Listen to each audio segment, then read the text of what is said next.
إن الحمد لله نحمده ونستعينه ونستغفره ونعوذ بالله من شرور أنفسنا ومن سيئات أعمالنا من يهده الله فلا مضل له ومن يضلل فلا هادي له وأشهد أن لا إله إلا الله وحده لا شريك له وأشهد أن محمدا عبده ورسوله يا أيها الذين آمنوا اتقوا الله حق تقاته ولا تموتن إلا وأنتم مسلمون يا أيها الناس اتقوا ربكم الذي خلقكم من نفس واحدة وخلق منها زوجها وبث منهما رجالا كثيرا ونساء واتقوا الله الذي تساءلون به والأرحام إن الله كان عليكم رقيبا يا أيها الذين آمنوا اتقوا الله وقولوا قولا سديدا يصلح لكم أعمالكم ويغفر لكم ذنوبكم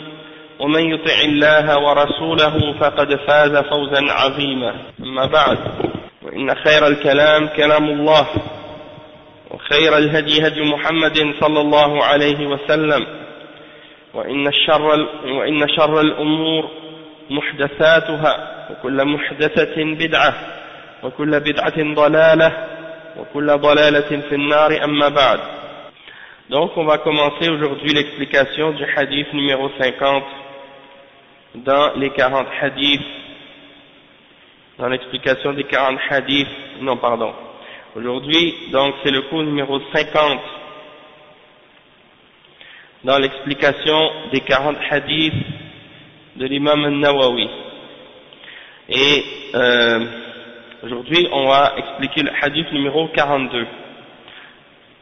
الحديث الثاني والأربعون عن أنس بن مالك رضي الله عنه قال سمعت رسول الله صلى الله عليه وسلم يقول قال الله تبارك وتعالى يا ابن آدم إنك ما دعوتني ورجوتني غفرت لك على ما كان منك ولا أبالي يا ابن آدم لو بلغت ذنوبك عنان السماء ثم استغفرتني غفرت لك ولا أبالي يا ابن آدم إنك لو أتيتني بقراب الأرض خطايا ثم لقيتني لا تشرك بي شيئا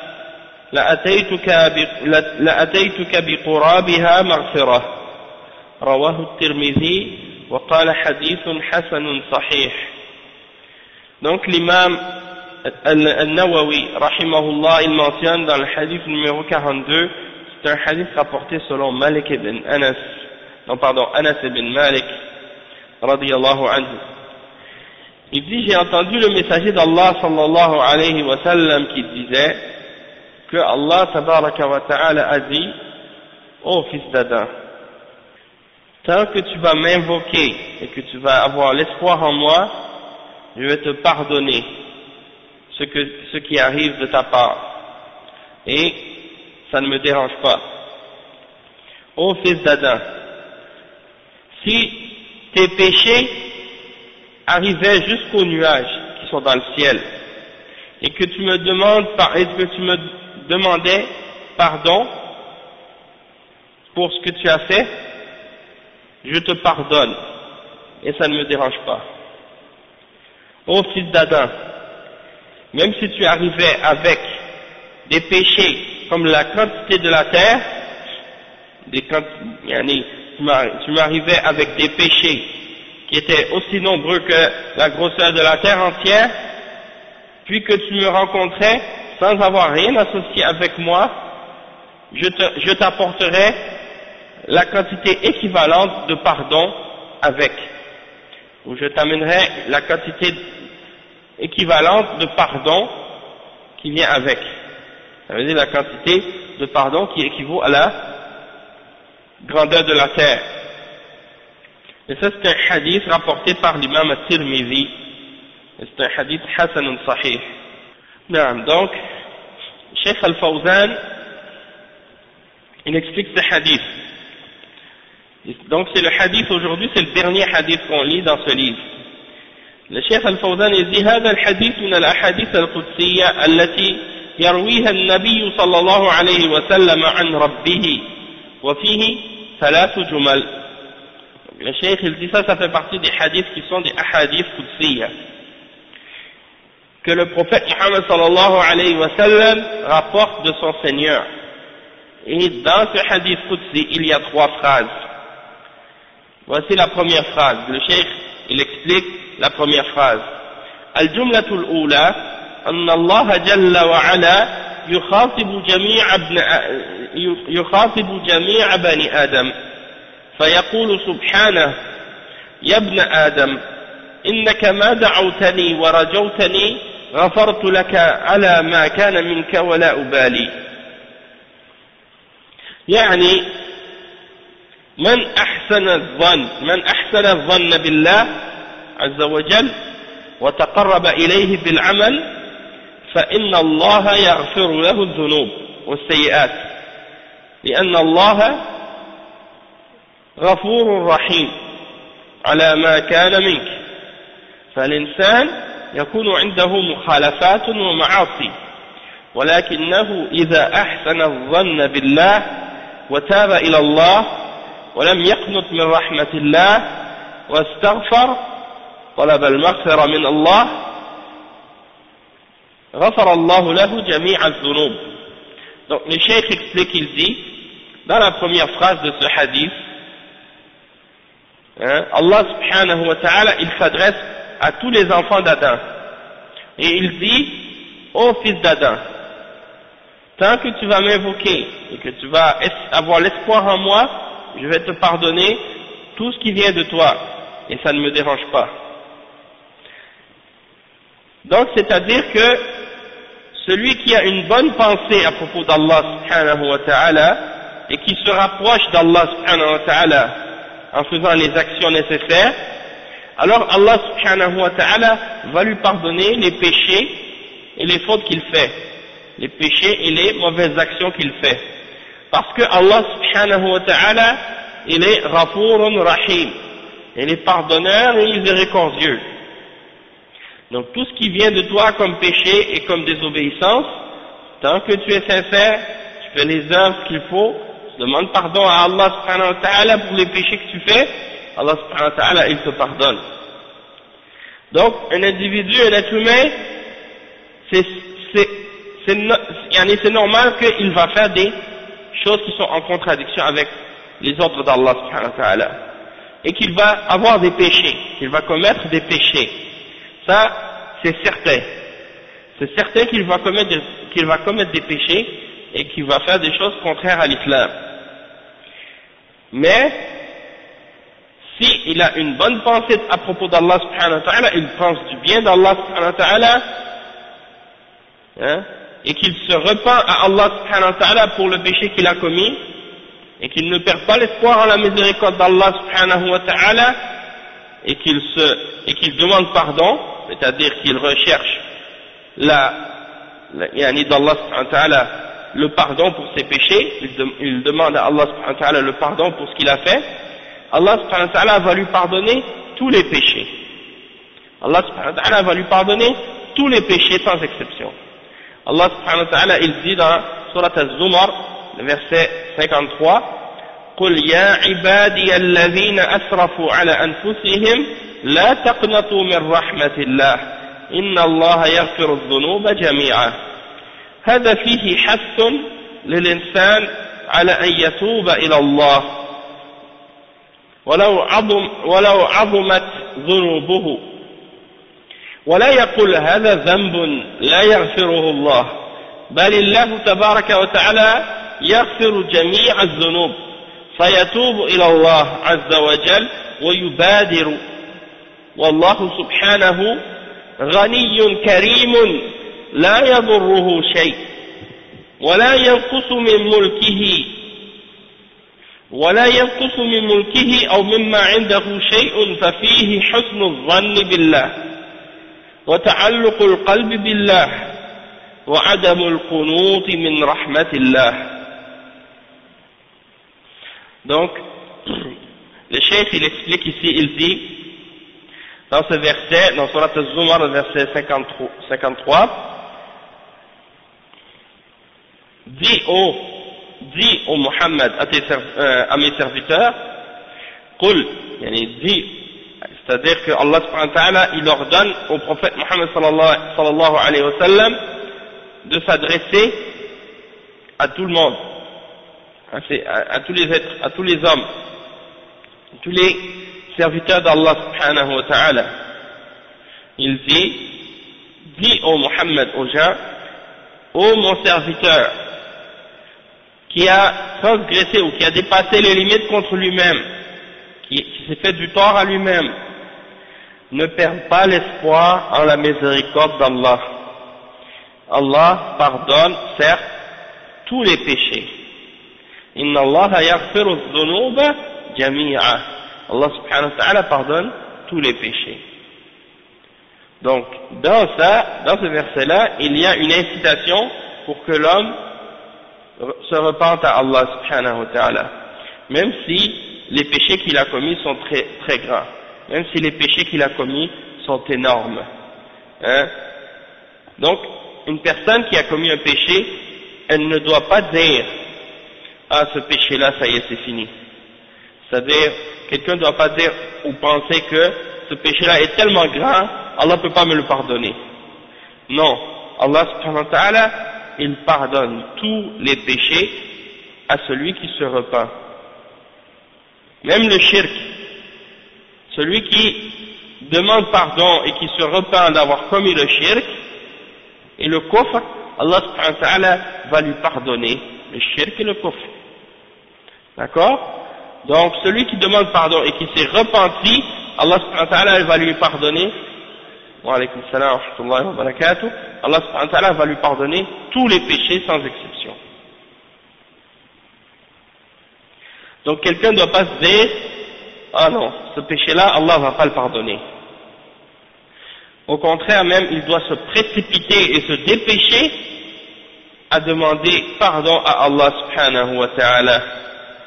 Et Allah subhanahu wa ta'ala, il est riche, il est al-ghani, celui qui se suffit à lui-même, il n'a besoin de rien, il est riche en lui-même, et il est généreux également, il est noble et généreux, et il n'y a rien qui peut le nuire, peu importe le péché que tu as fait, ça ne peut pas nuire à Allah subhanahu wa ta'ala. Donc pense pas ou ne t'imagine pas qu'en ayant commis le péché que tu as commis, tu as fait du tort à Allah subhanahu wa ta'ala, ou que tu as diminué Allah subhanahu wa ta'ala en quoi que ce soit dans son royaume. Parce que le cheikh il dit, il n'y a rien qui peut diminuer Allah subhanahu wa ta'ala dans son royaume. Il n'y a rien qui peut lui enlever de ce qu'il possède, de ce qui est auprès de lui. Donc, il y a dans ça le fait d'avoir une bonne pensée à propos d'Allah subhanahu wa ta'ala et de d'accrocher notre cœur à Allah subhanahu wa ta'ala, et de ne pas perdre espoir en la miséricorde d'Allah subhanahu wa ta'ala, parce que le cheikh il dit وَأَنَّ الْإِنسَانَ لَا يَتَعَظَمُ ذَنْبًا عَلَى التَّوْبَةِ, c'est-à-dire quelqu'un ne doit pas s'imaginer qu'un péché est trop grand pour qu'on puisse s'en repentir, parce que Allah subhanahu wa ta'ala pardonne tous les péchés. Donc ça c'est l'explication de la première partie de ce hadith Qudsi, la première phrase dans ce hadith Qudsi. Et donc comme le cheikh l'a expliqué, il ne faut pas perdre l'espoir, peu importe la grandeur du péché que tu as commis. Allah subhanahu wa ta'ala, il pardonne tous les péchés à celui qui demande pardon. الجملة الثانية قال جل وعلا bon الجملة الثانية قال جل وعلا يا ابن آدم لو بلغت ذنوبك عنان السماء ارتفعت من الكثرة حتى تبلغ السحاب ثم استغفرتني غفرت لك ولا أبالي. هذا فيه أن التوبة تجب ما قبلها من الذنوب مهما كثرت الذنوب وتعاظمت ولو تراكمت وارتفعت إلى عنان السماء فإنها تهدمها التوبة الصحيحة المستوفية لشروطها. Donc le cheikh explique que dans la deuxième phrase de ce hadith, Allah subhanahu wa ta'ala il dit: ô fils d'Adam, même si tes péchés avaient atteint les cieux, c'est-à-dire les nuages dans le ciel, et le cheikh explique, il dit, même si tes péchés s'étaient élevés jusqu'à toucher les nuages, tellement ils sont nombreux, et ensuite le hadith continue en disant, puis que tu m'as demandé pardon, je te pardonnerai, et ça ne me dérange pas. C'est-à-dire, peu importe, même si tes péchés arrivent jusqu'au ciel, jusqu'au nuage, et tu demandes pardon à Allah, Allah il te pardonne. Hein? Donc ça, le cheikh explique que dans cette partie, dans cette phrase, il y a le fait que si quelqu'un s'est repenti d'un péché, eh bien ça efface complètement et ça annule complètement tout ce qu'il y avait auparavant comme péché, avant cette repentance. Donc, quelqu'un avait commis des péchés jusqu'au nuage, tellement il en avait fait des péchés. Puis il a demandé pardon, il s'est repenti de ces péchés-là, et bien tous ces péchés qu'il avait commis auparavant sont effacés complètement. Hein? Même s'ils étaient très très nombreux, et même si c'était des péchés énormes. Ok? Même si ces péchés-là s'étaient tous accumulés les uns les autres et empilés les uns par-dessus les autres, jusqu'à atteindre les nuages qui sont dans le ciel, eh bien, la tauba, la repentance, elle vient complètement détruire et éliminer et effacer tous ces péchés-là. Et donc, bien sûr, il faut que la repentance en question, elle ait respecté les conditions nécessaires pour qu'elle soit correcte et en accord avec une repentance que Allah va accepter. Donc le cheikh il énumère ensuite les conditions de la repentance qui est sincère et qui est correcte et qui est acceptée d'Allah subhanahu wa ta'ala. Il dit وهي أن يقلع عن الذنب وأن يعزم أن لا يعود إليه وأن يندم على ما حصل منه وإذا كان عنده مظالم للعباد يردها إليهم ويطلب منهم المسامحة. هذه هي التوبة الصحيحة وهذه هي التي تهدم الذنوب وإن بلغت عنان السماء كما في هذا الحديث ففي الترغيب في التوبة ففيه الترغيب في التوبة وحسن الظن بالله عز وجل والمبادرة والمسارعة إلى التوبة. Le cheikh explique ici que dans la deuxième phrase de ce hadith, Allah, comme on a expliqué dans le début de l'explication, c'est que la repentance qui est correcte, elle doit respecter 3 conditions, ou bien 4 même, selon certains ulama. Qui peut me donner les 4 conditions? C'est quoi la condition de la tauba sincère? Ça c'est une condition. Oui, ça aussi, ça tu peux dire que c'est une condition, mais an-niyya c'est pas uniquement pour at-tauba, c'est pour toutes les adorations. C'est sûr que si quelqu'un il fait la tauba pas pour Allah, c'est sûr que ce ne sera pas accepté sa tauba. Il y a des gens peut-être que par exemple ils vont faire tauba parce qu'ils se sont fait prendre dans le péché qu'ils faisaient. Et là ils se repentent pas pour Allah, mais parce que il a honte, il s'est fait prendre. Donc peut-être que dans ce cas-là sa repentance sera moins sincère. Mais en principe quelqu'un il doit se repentir pour Allah seul. Donc niyya, certains ulama ils la mentionnent comme condition, mais c'est pas tous les ulama qui la mentionnent. Pourquoi ils la mentionnent pas? Certains ulama ne le mentionnent pas parce que c'est déjà connu que l'intention fait partie de toutes les intentions, de toutes les adorations. C'est-à-dire toute adoration doit être faite avec la bonne intention pour être valable et acceptée, comme on l'a appris dans le premier hadith de ce livre. Innamal a'malu binniyat. Donc ça c'est l'intention. Après ensuite, quelles sont les autres conditions? An-nadam en arabe, c'est-à-dire d'avoir des regrets, d'avoir les remords d'avoir commis ce péché-là. Ça c'est une des plus grandes conditions de la repentance. T'en connais une, Hassan? Je suis sûr que t'en connais. Exactement. C'est d'avoir la ferme détermination de ne plus refaire ce péché-là. Ça fait 3 là. Hein? Et puis, ça c'est quand c'est des péchés qui concernent uniquement un individu et lui-même avec Allah, dans le sens que ce péché-là qu'il a commis, c'est un péché qu'il a fait entre lui et Allah. Mais quand il y a une autre personne qui est comprise dans le péché, dans le sens qu'il a fait du tort à une personne, à une tierce personne, c'est-à-dire il a désobéi à Allah en faisant du tort ou en faisant une injustice à quelqu'un, comme par exemple il a volé quelqu'un, de l'argent à quelqu'un ou quoi. Donc dans des cas comme ça,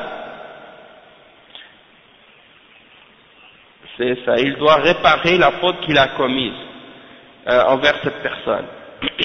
Donc ça c'est une 4e condition, que si quelqu'un a fait un péché et que ce péché-là comprend une autre personne, qu'il a fait une injustice envers quelqu'un, alors il doit remettre ou réparer l'injustice qu'il a fait à cette personne-là.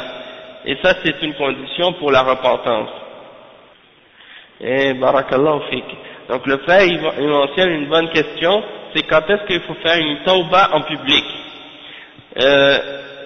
Une tauba en public ou général, c'est dans le cas où quelqu'un a commis un péché ou une faute dans quelque chose qui a un intérêt général ou public. Ok? Et en particulier lorsque c'est quelque chose qui a rapport avec les questions de religion. Si par exemple un individu est connu pour suivre une innovation ou une bid'a, ou appeler à des croyances de kufr ou de shirk, ou des choses qui sont contraires à l'islam, ou bien il fait partie d'une secte, comme je disais donc, si quelqu'un fait partie des groupes ou des croyances qui sont contraires au fondement de l'islam, il appelle au kufr, il appelle au shirk, il appelle à une bid'a, hein, et il fait ça publiquement, hein, et il est connu pour ça, soit il a écrit des livres, ou bien il a fait des conférences, ou bien il a parlé à la télévision, ou bien il a écrit ça dans les journaux, il a atteint beaucoup de gens avec ses fausses idées, ou ses fausses croyances, et qu'il veut se repentir. C'est pas suffisant pour lui de dire je reviens de mon péché ou je me repens à Allah, non.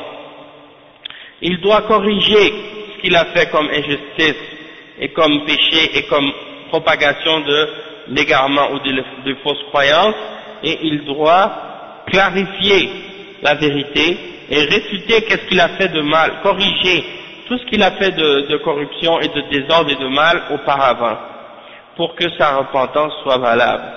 Et la preuve de ça, c'est le verset dans Surat Al-Baqarah, dans lequel Allah subhanahu wa ta'ala il dit إِلَّا الَّذِينَ تَابُوا وَأَصْلَحُوا وَبَيَّنُوا فَأُولَئِكَ أَتُوبُ عَلَيْهِمْ وَأَنَا التَّوَّابُ الرَّحِيمُ.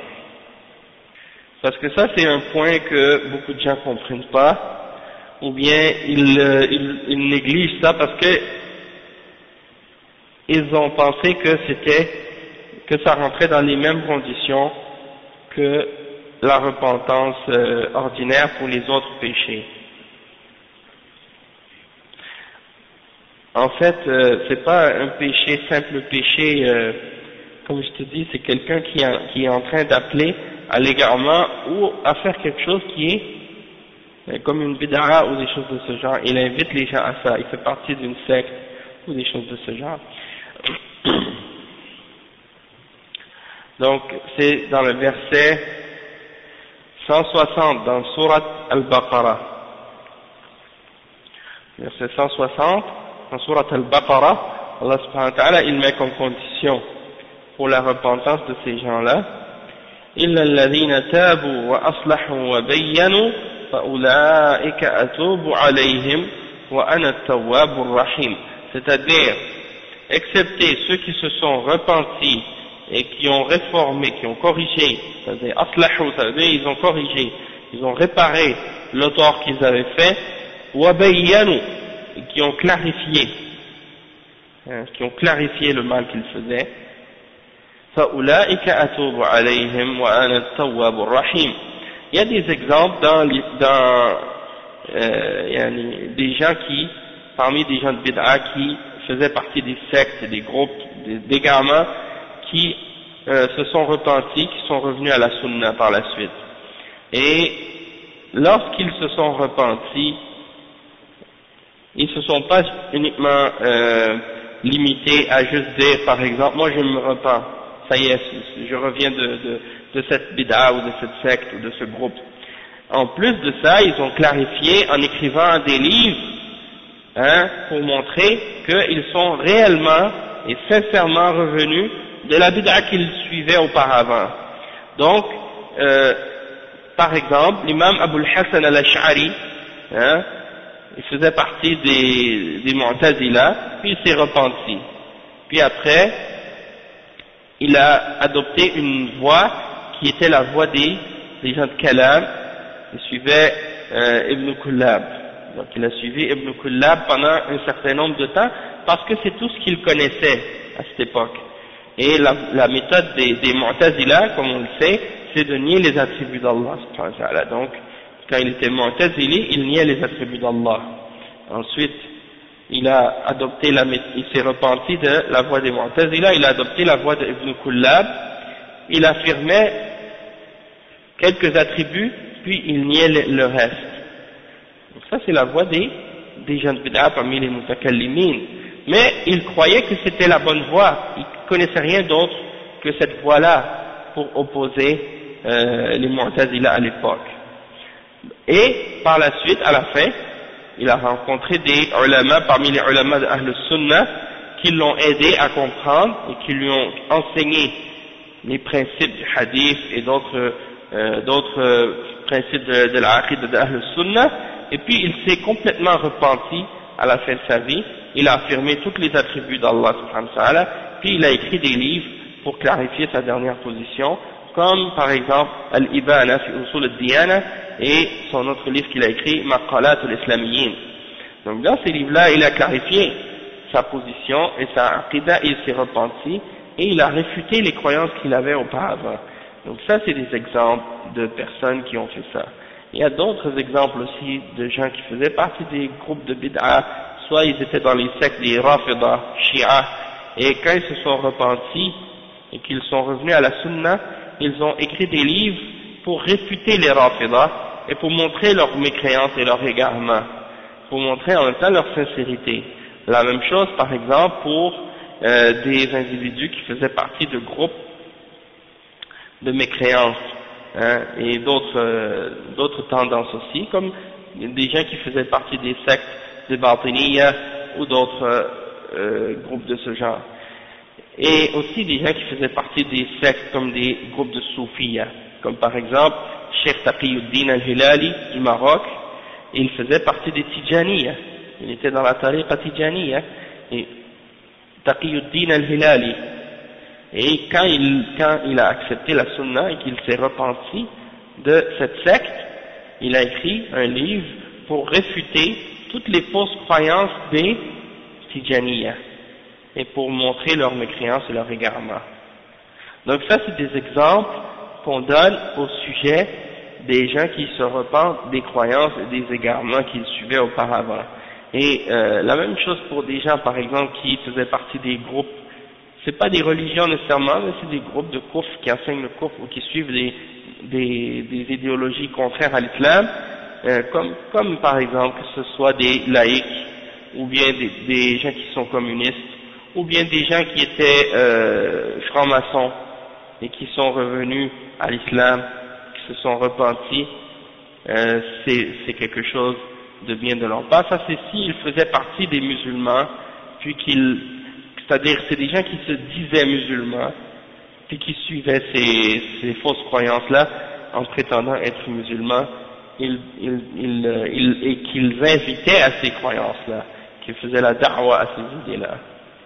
En fait, si ils ont écrit des livres pour se repentir et clarifier leurs erreurs et réfuter les égarements, en fait, qu'est-ce que les ulama ont expliqué, c'est que ils les acceptaient pas tout de suite, même s'ils se repentaient, c'est-à-dire ils acceptaient leur repentance, mais ils les rapprochaient pas tout de suite d'eux.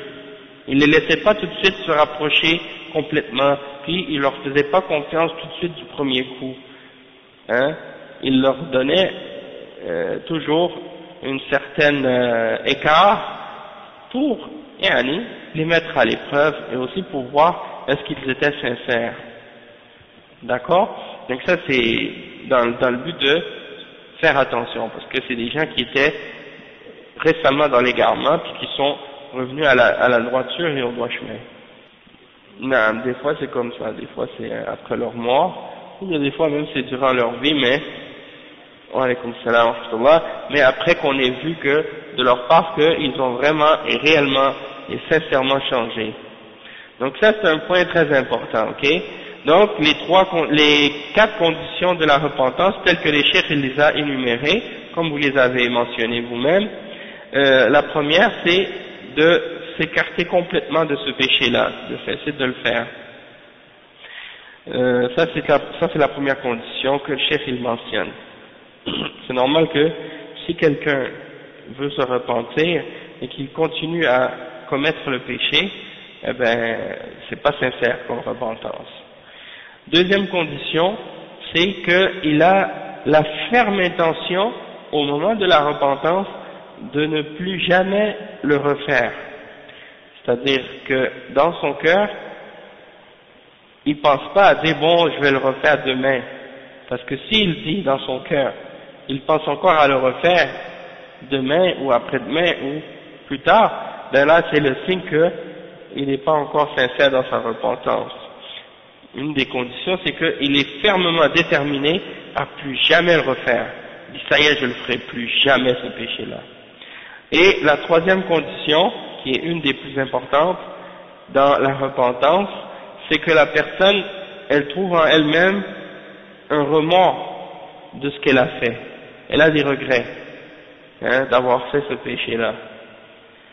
Donc ça c'est très important aussi, parce que si quelqu'un il a commis le péché, puis il demande pardon à Allah subhanahu wa ta'ala, mais il continue à sentir en lui-même le plaisir d'avoir commis ce péché-là, et il n'a pas du tout de remords de l'avoir commis, eh ben sa repentance ne sera pas acceptée. Et ça c'est quand il a commis un péché qui était entre lui et Allah subhanahu wa ta'ala. Mais si ce péché-là implique une troisième personne, comme le cheikh il dit ici, il y avait une injustice qui avait été faite à quelqu'un, dans le sens que par exemple quelqu'un lui avait, il avait par exemple volé à quelqu'un quelque chose, ou il avait insulté quelqu'un, ou il avait parlé dans le dos de quelqu'un, ou des choses de ce genre, eh bien il doit aller réparer le mal qu'il a fait et demander à cette personne de l'excuser pour le mal qu'il lui a fait. Et donc, si la personne respecte correctement ces conditions-là, alors sa repentance sera correcte, sera acceptée par Allah subhanahu wa ta'ala, et c'est de cette repentance-là qu'on parle lorsqu'on dit qu'elle détruit complètement les péchés, même si ces péchés-là avaient atteint les nuages dans le ciel, comme c'est mentionné dans le hadith qu'on est en train de lire aujourd'hui. Et il y a dans ça quelque chose qui motive le croyant, il l'incite à la repentance. et à avoir une bonne pensée à propos d'Allah subhanahu wa ta'ala, et à se précipiter et à courir vers la repentance. Et comme un frère m'avait posé la question à ce sujet il y a peut-être la semaine passée je crois, il y a un frère qui est venu, il me posait la question en disant qu'est-ce qui arrive si quelqu'un commet un péché, puis qu'il se repent de ce péché-là, puis qu'après quelque temps, plus tard, il refait encore le même péché. Est-ce que sa repentance était valable? Eh bien, comme je l'avais répondu, que je l'ai expliqué à ce sujet, c'est que la personne qui s'est repentie et qu'au moment de sa repentance, elle avait respecté les conditions de la repentance et elle était sincère, alors dans ce cas-là, lorsqu'elle avait fait cette repentance-là, c'était accepté et c'était correct, puisqu'elle respectait les conditions. Puis par la suite, la personne, elle a eu un moment de faiblesse, hein, elle a suivi sa passion, puis elle est tombée encore une fois dans le même péché. Hein. Ça annule pas sa première repentance. Sa première repentance, elle est toujours valable. C'est juste que maintenant, il doit recommencer sa repentance encore une fois. Et même si ça va arriver par la suite plusieurs fois, du moment qu'il respecte les conditions de la repentance, à chaque fois, ce sera toujours la même chose. Ce sera toujours accepté tant qu'il est sincère. Ok? Mais si il commet le péché, et puis qu'il demande pardon, puis dans son cœur il dit, ah, je vais le refaire demain, hein, wa alaykoum salam wa rahmatullahi wa barakatuh, eh ben, s'il dit demain je vais le refaire, ou la semaine prochaine je vais le refaire, ça c'est pas sincère. Et Allah subhanahu wa ta'ala, il sait ce qui est dans ton cœur. Il sait au fond de ton cœur si tu es honnête avec toi-même.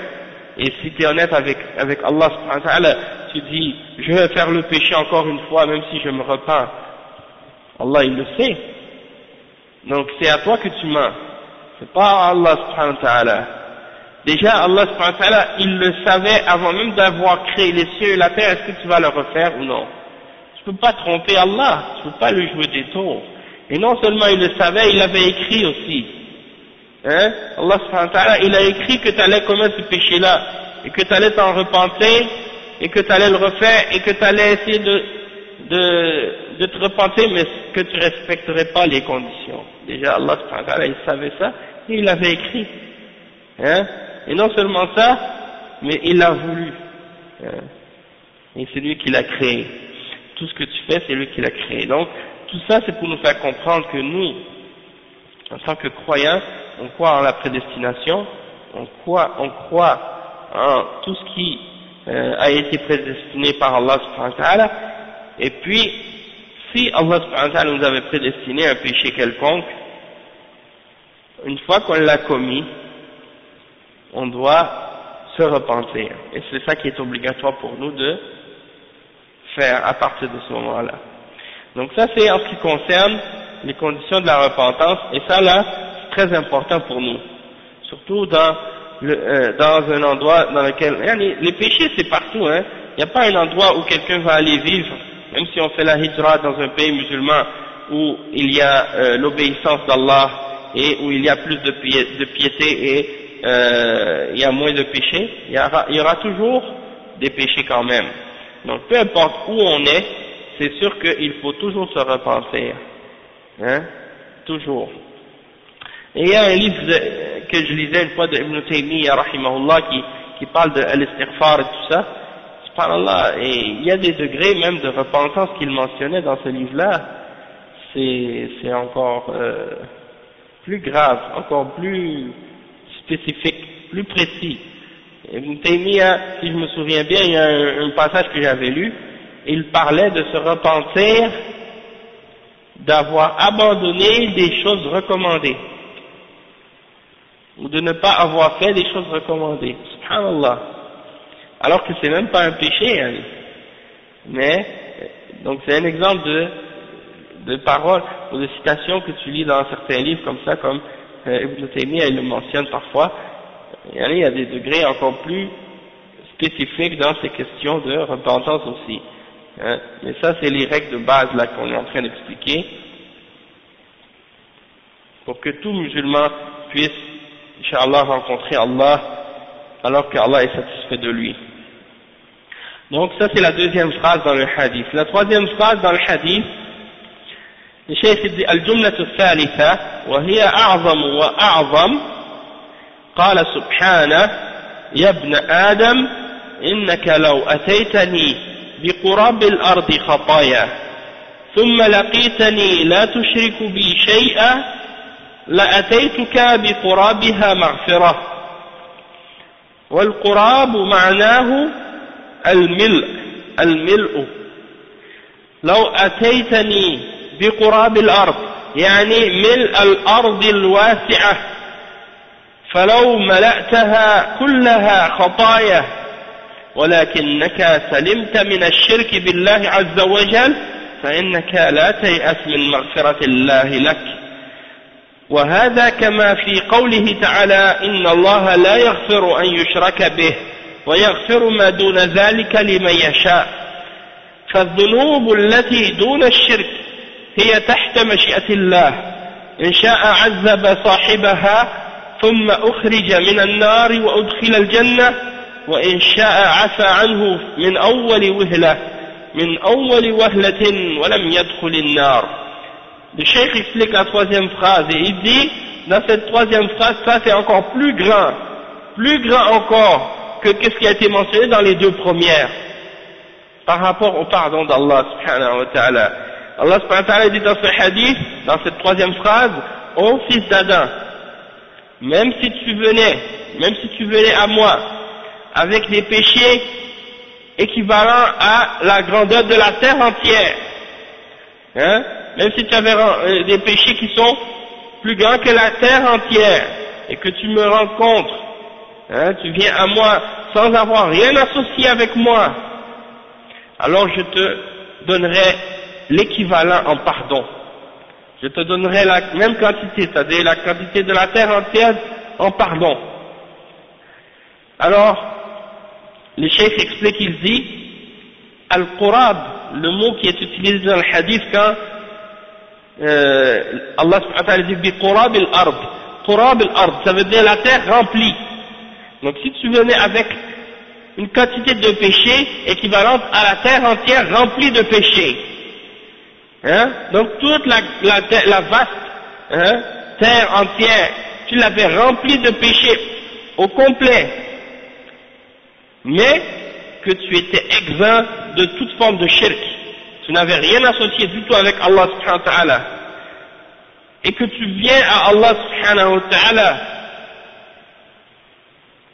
hein, avec le tawhid, tu n'as pas fait de shirk, ne perds pas l'espoir en le pardon d'Allah subhanahu wa ta'ala pour toi.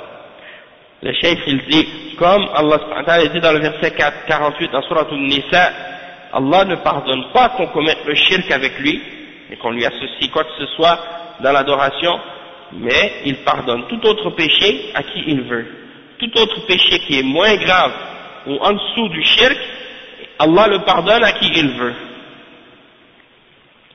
Donc, les péchés qui sont moins graves que le shirk, ils sont sous la volonté d'Allah subhanahu wa ta'ala. Si Allah veut, il va pardonner à celui qui l'a commis, et puis il va le faire sortir, il va le faire sortir de l'enfer. Non, en fait, le shirk qu'il dit ici, il dit, les péchés qui sont moins graves que le shirk, ils sont sous la volonté d'Allah. Si Allah veut punir la personne qui a commis ce péché-là, puis ensuite la faire sortir de l'enfer, et la faire rentrer au paradis, il va faire ça. Il va le châtier, puis il va le faire sortir de l'enfer après un certain temps, puis il va le faire rentrer au paradis. Puis s'il décide, s'il veut, il va le pardonner du premier coup. Il va pas du tout le faire rentrer en enfer, il va le faire rentrer directement au paradis. Donc, j'aimerais que quelqu'un d'entre vous m'explique les deux cas de la personne qui meurt et qui s'est repentie avant de mourir, et la personne qui meurt et qui commettait pas de shirk, hein, mais qui est mort sans se repentir alors qu'elle commettait des péchés. C'est quoi la différence entre les deux? Et puis, qu'est-ce qui arrive quand la personne elle meurt et qu'elle ne s'est pas repentie des péchés qu'elle commettait, mais qu'elle meurt sur le tawhid, elle n'a pas commis de shirk, qu'est-ce qui arrive avec lui et c'est quoi les possibilités? Hein? Ok, premièrement, la personne qui meurt mais qui s'est repentie de ses péchés, et qui commet pas le shirk, elle s'est repentie. C'est quoi la différence? C'est quoi la différence entre celui qui est mort et qui s'est repenti avant de mourir de ses péchés et celui qui est mort mais qui ne s'est pas repenti de ses péchés, mais qui n'a pas commis de shirk? C'est quoi la différence entre les deux?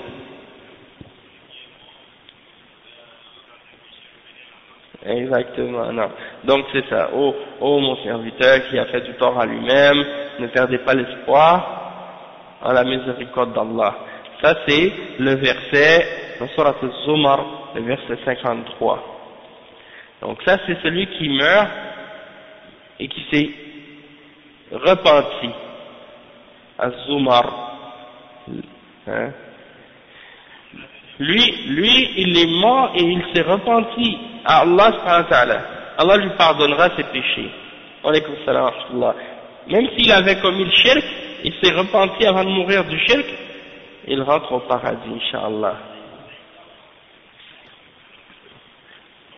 C'est ta dernière position? C'est-à-dire, tu veux pas essayer une autre fois de répondre une autre réponse que ça? D'accord, barakallahu fik. Donc, la personne qui meurt sans s'être repenti du péché qu'il a commis, ok, et mais il n'a pas fait de shirk, il est mort sur le tawhid, il n'a pas fait de shirk, mais il a fait des grands péchés, et il ne s'est pas repenti de ces grands péchés-là. Comme tu as dit en deuxième, et c'est ça la bonne réponse, il est sous la volonté d'Allah subhanahu wa ta'ala. Si Allah veut, qu'est-ce qu'il va faire? Il va le punir par sa justice et il va rester en enfer. Seul Allah sait combien de temps il va rester. Puis, après ça, il le fait sortir de l'enfer et il le fait rentrer au paradis. Sinon, Allah subhanahu wa ta'ala peut décider également de lui faire miséricorde par son pardon et de le faire rentrer directement au paradis sans jamais qu'il entre en enfer. Hein? Khair, Inch'Allah. Donc, maintenant, je pense que vous avez bien compris, puis cette question-là, c'est très important de la comprendre, parce que ça fait partie des fondements de la aqidah de Ahl Sunnah wal Jama'a au sujet des gens, des gens qui commettent les grands péchés, lorsqu'ils meurent, c'est quoi leur situation et où est-ce qu'ils vont. Et c'est un des points importants sur lesquels les Khawarij et les Mu'tazila ont dévié. Les Khawarij, ils disent non, si tu meurs en commettant un grand péché, c'est éternellement en enfer, puis tu restes pour toujours, ça y est. Hein?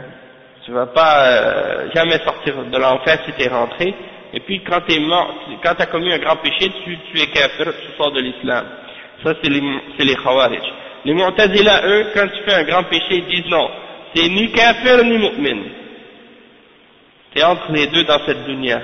Puis dans l'akhirah, tu es dans l'enfer pour l'éternité. Ça c'est les égarements. Oui, c'est ça.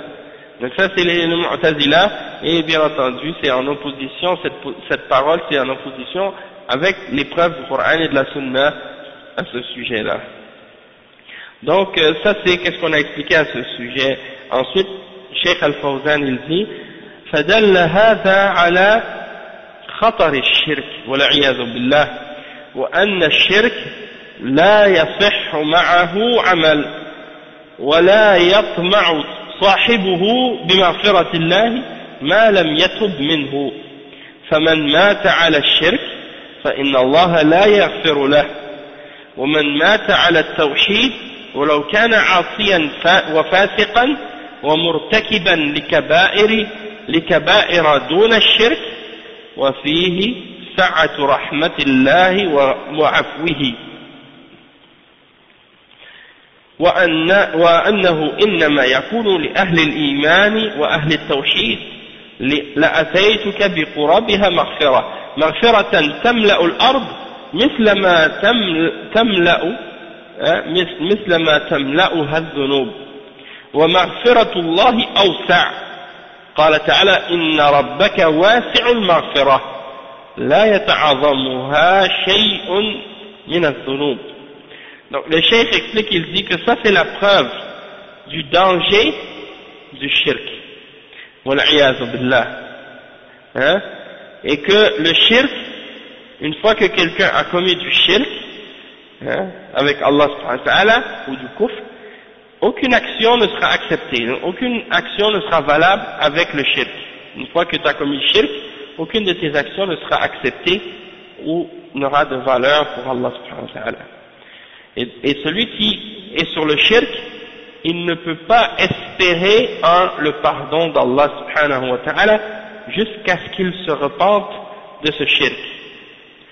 Et celui qui meurt sur le shirk, alors Allah subhanahu wa ta'ala ne lui pardonnera jamais. Et celui qui meurt sur le tawhid, il aura la miséricorde d'Allah et son pardon. Même s'il était un pécheur et un pervers désobéissant et qu'il avait fait des grands péchés parmi les péchés capitaux, les grands péchés, qui sont moins graves que le shirk, eh bien il ne va pas désespérer du pardon d'Allah subhanahu wa ta'ala. Et ça montre la grandeur de la miséricorde d'Allah et de son pardon, et que son pardon sera uniquement pour les gens de la foi et les gens du tawhid. Et c'est pour ça que Allah subhanahu wa ta'ala, il dit dans ce hadith, je te donnerai l'équivalent de la terre entière en pardon. C'est-à-dire un pardon qui remplit la terre entière comme elle avait été remplie de péchés. Et le pardon d'Allah est plus grand encore, et plus vaste encore. Allah subhanahu wa ta'ala dit dans le verset 32, dans Surat al-Najm, Inna rabbaka wasi'ul maghfirah. Ton Seigneur, il est très large en pardon. C'est-à-dire que Allah subhanahu wa ta'ala, son pardon, il est plus grand que tous les péchés que tu peux faire. Et il n'y a aucun péché qui est trop grand pour être pardonné par Allah subhanahu wa ta'ala. Contrairement à ce que prétendent les chrétiens qui pensent qu'il faut qu'il y ait un sacrifice humain qui soit établi sur la terre pour que le pardon de l'homme soit accepté, et il faut que ce sacrifice-là soit tellement grand qu'il faut que ce soit Dieu lui-même ou le Fils de Dieu qui vienne se faire tuer sur la terre. Et ça c'est complètement, bien entendu, complètement ridicule, et en même temps c'est dire n'importe quoi. Premièrement, de prétendre que Dieu a un fils, ou bien qu'il est Dieu, que Jésus était Dieu incarné et qu'il s'est fait tuer, c'est une contradiction en soi déjà, puisque s'il était Dieu, il ne peut pas mourir, parce que déjà Dieu, il est le vivant, et donc c'est impossible pour lui qu'il meure. Donc du moment qu'il meurt, c'est pas Dieu. Donc c'est une contradiction, c'est complètement absurde, et de croire que Allah subhanahu wa ta'ala a besoin de ce genre de choses-là pour pardonner aux hommes, c'est de limiter la grandeur du pardon d'Allah subhanahu wa ta'ala qui est vaste et large. Donc Allah subhanahu wa ta'ala, il n'y a aucun pardon, il n'y a aucun péché qui est trop grand pour être pardonné par Allah subhanahu wa ta'ala. Le cheikh il dit ensuite, فهذا حديث عظيم فيه هذه الجمل الثلاث التي فيها البشارة لأهل الإيمان وأهل التوحيد، وفيها الإنذار لأهل الشرك والكفر بالله عز وجل، وحثهم على المسارعة للتوبة من الكفر والشرك قبل الموت، فمن مات وهو مشرك فلا طمع له في مغفرة الله عز وجل، أما من مات على التوحيد فهو وإن كان عنده ذنوب ومخالفات كثيرة تملأ الأرض فإن الله يغفر له بتوحيده لله عز وجل وبراءته من الشرك، فهذا فيه فضل التوحيد وما يكفر من الذنوب وفيه خطر الشرك وفيه الحث على المبادرة بالتوبة وفيه سعة مغفرة الله عز وجل وأنها تسع الذنوب جميعا كما قال تعالى إن الله يغفر الذنوب جميعا إنه هو الغفور الرحيم وصلى الله على نبينا محمد وعلى آله وصحبه وسلم. Donc le cheikh explique ici, il dit, pour terminer le livre et le hadith, il dit ce hadith est un très grand hadith et dedans il y a 3 phrases et dans ces phrases il y a une annonce, une bonne nouvelle pour les gens de la foi et les gens du tawhid et il y a un avertissement pour les gens du shirk et les gens du kufr qui ont fait le shirk et le kufr avec Allah subhanahu wa ta'ala pour les inciter à se repentir de leur kufr et de leur shirk avant la mort. Celui qui meurt alors qu'il est mushrik, il n'aura aucun espoir du pardon d'Allah subhanahu wa ta'ala. Mais celui qui meurt sur le tawhid, alors même s'il avait des grands péchés et de nombreux péchés qui remplissent la terre entière, et bien qui arrivent jusqu'au nuage, Allah subhanahu wa ta'ala va lui pardonner par son tawhid et par le fait qu'il s'est désavoué du shirk. Et ça nous montre le mérite et l'excellence du tawhid et ce que le tawhid peut venir effacer et expier comme péché. Et il y a également dans ce hadith l'explication du danger du shirk. Et il y a aussi dans ce hadith l'incitation de se précipiter vers la repentance. Et il y a également dans ce hadith la largesse du pardon d'Allah subhanahu wa ta'ala et que son pardon est plus grand que tous les péchés que quelqu'un peut commettre. De même que Allah subhanahu wa ta'ala il dit dans Surat Az-Zumar le verset 53 Inna Allah yaghfiru adh-dhunuba jami'a Inna Allah yaghfiru adh-dhunuba jami'a Innahu huwa al-ghafur ar-rahim. Allah certes pardonne tous les péchés et il est certes le pardonneur et le miséricordieux. Et paix et salut sur notre prophète Mohammed sallallahu alayhi wa sallam, sur sa famille, sur ses compagnons. Et le cheikh il explique aussi, il dit donc par rapport à toutes ces questions du kufr et du shirk, et que quelqu'un qui commet le kufr et le shirk, s'il meurt là-dedans, il n'a pas d'espoir de rentrer au paradis. Et ça c'est un rappel en même temps pour tous les chrétiens, tous les juifs, tous les athées, tous les laïcs, les communistes, et les gens qui ne croient pas en Allah subhanahu wa ta'ala, qu'ils doivent se repentir avant leur mort, parce que s'ils meurent sur ces fausses croyances-là et sur ce kufr et sur ce shirk, ils n'auront aucun espoir d'entrer au paradis. Il doit accepter, c'est ça, la repentance du shirk et du kufr, c'est quoi? C'est de se convertir à l'islam, d'accepter l'islam et de se désavouer du shirk, de se désavouer de ce qui est adoré en dehors d'Allah, et d'affirmer ce qui est ordonné par Allah subhanahu wa ta'ala, et de nier ce qui est ordonné de nier, ce que Allah a ordonné de nier, et d'affirmer ce que Allah a ordonné d'affirmer. Donc ça c'est des principes très très importants. Et donc ça vient conclure le livre qu'on a étudié ensemble. Alhamdulillah Rabbil Alamin. On demande à Allah subhanahu wa ta'ala qu'il nous fasse profiter de tout ce qu'on a appris ensemble dans ce livre-là, des paroles du prophète Muhammad sallallahu alayhi wa sallam et des paroles d'Allah subhanahu wa ta'ala et des paroles du Cheikh Salih al-Fawzan et des ulama de l'islam, et qu'il écrive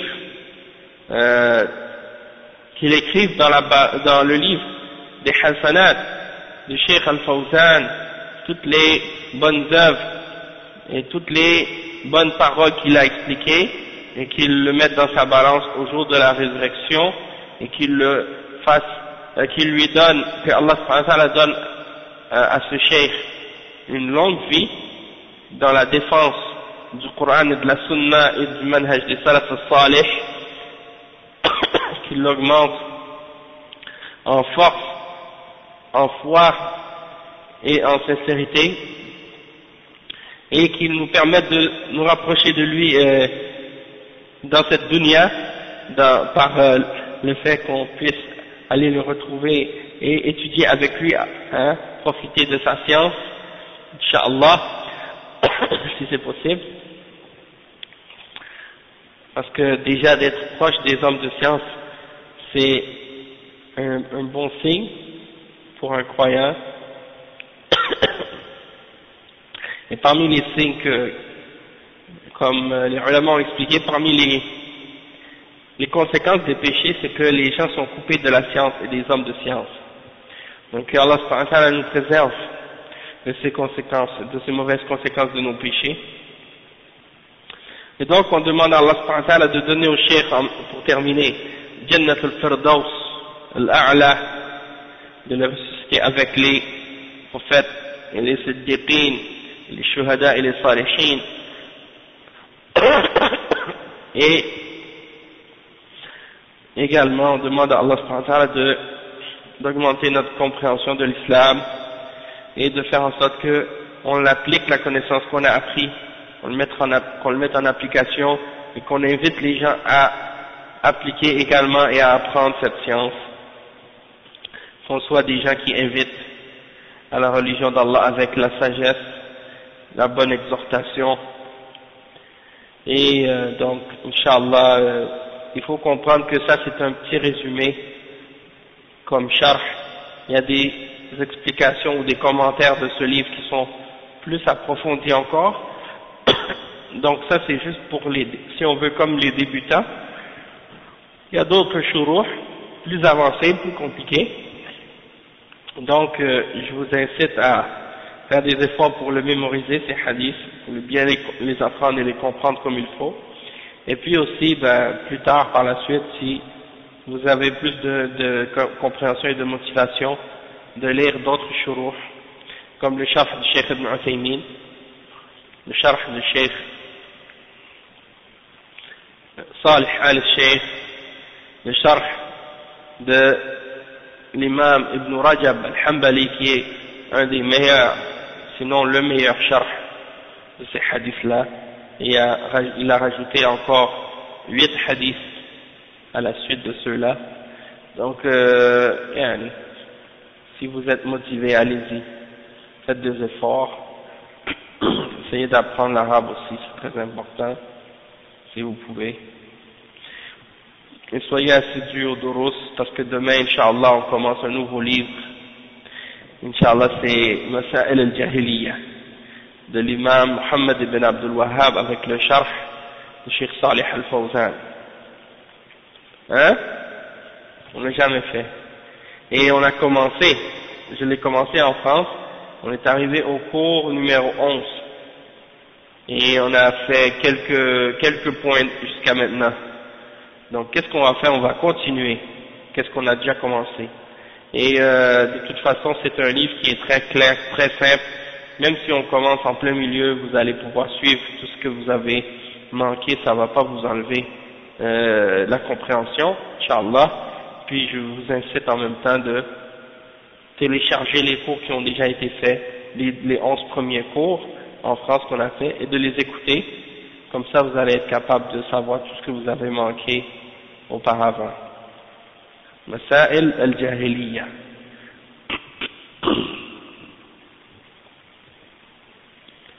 En fait, pour vous expliquer, c'est que Masail al-Jahiliya, c'est un livre qui est écrit par le Cheikh Muhammad ibn Abdul Wahhab. Dans ce livre, qu'est-ce qu'il a fait? Il a réuni 128 points parmi les choses qui caractérisent la religion des gens de la Jahiliya. Et il a mentionné les réponses d'Allah subhanahu wa ta'ala et du prophète Muhammad sallallahu alayhi wa sallam et des paroles des salafs à ces shubuhat et à ces questions que les gens de la Jahiliya ramenaient pour opposer les messagers d'Allah subhanahu wa ta'ala. Et donc, dedans, il y a des arguments et des preuves et des clarifications et des réfutations des plus grandes shubuhat que les hommes ont ramenées pour objecter ou pour s'opposer aux messagers d'Allah. Alayhim salatu wassalam. Donc vous allez voir que c'est un livre très bénéfique et qu'il réfute beaucoup des shubuhat qui sont présentement propagés dans le monde contre l'islam et qui sont propagés aussi à l'intérieur de la part des gens de Bid'a, parmi les Hizbiyin et autres. Donc il réfute les kuffars et il réfute les gens de Bid'a en même temps. Donc c'est un livre super, mashallah, très bénéfique. Je l'ai amené avec moi, si vous voulez jeter un coup d'œil. Donc on va s'arrêter ici, Inch'Allah. Subhanakallah wa bihamdik. Ashhadu an la ilaha illa ant. Astaghfiruka wa atubu ilayk. Barakallahu fikum wa jazakumullahu khayran. Wassalamu alaykum wa rahmatullahi wa barakatuh.